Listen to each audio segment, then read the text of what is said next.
আসসালামু আলাইকুম বন্ধুরা, কেমন আছেন সবাই? আশা করি ভালোই আছেন। আবারও আপনাদের সামনে হাজির হয়ে গেলাম আরেকটি টিউটোরিয়াল নিয়ে। গত টিউটোরিয়ালে দেখিয়েছিলাম আপনার অ্যান্ড্রয়েড মোবাইলের ব্যাটারি কীভাবে দীর্ঘায়ু করা যায়। যারা ওই ভিডিওটি মিস করেছেন তারা উপরের আই বাটনে ক্লিক করে কিংবা ভিডিওর শেষে সাজেস্ট ভিডিওতে ক্লিক করে দেখে নিতে পারেন। এছাড়াও ডিসক্রিপশনে সে ভিডিও লিঙ্ক দেওয়া থাকবে, চাইলে সেখান থেকেও দেখে নিতে পারেন। আজ আপনাদের দেখাবো কিভাবে মোবাইলের ডাটা সেভ করবেন। ডাটা সেভ বলতে আমরা যারা মোবাইলে এমবি লোড করে ব্যবহার করি, অনেক সময় দেখা যায় ডাটা অন করা মাত্রই হুড় করে এমবি কেটে নিচ্ছে, কিংবা নানান অ্যাপসের নোটিফিকেশন আসার সাথে সাথে এমবিও কেটে নিচ্ছে, যেমন Google, Gmail, Facebook, imo, WhatsApp ইত্যাদি। মাত্র 3টি সেটিংসের মাধ্যমে আজ এই সমস্যার সমাধান আপনি করতে পারেন। তো আর কথা না বাড়িয়ে চলে যাই সরাসরি মোবাইল স্ক্রিনে যাওয়ার আগে মনে করিয়ে দিচ্ছি, যারা এখন আমার চ্যানেলটি সাবস্ক্রাইব করেনি তারা প্লিজ এখনই করে নিন, আর যারা ইতিমধ্যে করেছেন তাদেরকে জানাই আন্তরিক অভিনন্দন। বন্ধুরা, প্রথমে আপনি চলে যাবেন আপনার মোবাইলে থাকা প্লে স্টোর এই অ্যাপসটিতে।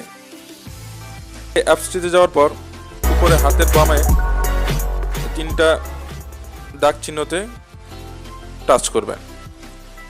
এখানে টাচ করার পর এখানে এই সেটিং অপশনে যাওয়ার পর এখানে অটো আপডেট অ্যাপস, এখানে যে ডোন্ট অটো আপডেট অ্যাপসটি মার্ক করে দিবেন। এটি হলো দ্বিতীয় সেটিংসটি হলো আপনার মোবাইলের সেটিংস অপশনে যাবেন।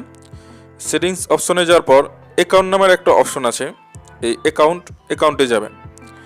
অ্যাকাউন্টে যাওয়ার পর স্ক্রল করে একদম নিচের দিকে যে অটোমেটিকলি সিঙ্ক ডাটা, এই অপশনটা অন থাকলে অফ করে দিবেন।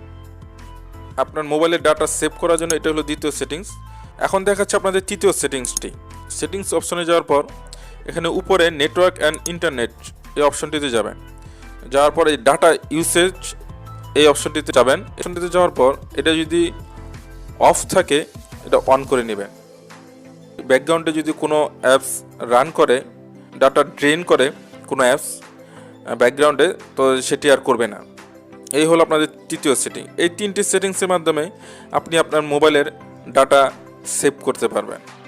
আশা করি এই 3টি সেটিংস করলেই আপনার মোবাইলের অযথা এমবি কেটে নেওয়া থেকে মুক্তি পাবেন। ভিডিওটি কেমন লাগলো তা লাইক কমেন্ট করে জানাবেন, আর অবশ্যই চ্যানেলটি সাবস্ক্রাইব করতে ভুলবেন না। মোবাইলের যদি আরও অন্য কোনো সমস্যা নিয়ে টিউটোরিয়াল দেখতে চান তাহলে কমেন্ট করে জানাতে পারেন। আজকে তাহলে এ পর্যন্তই। আল্লাহ হাফেজ।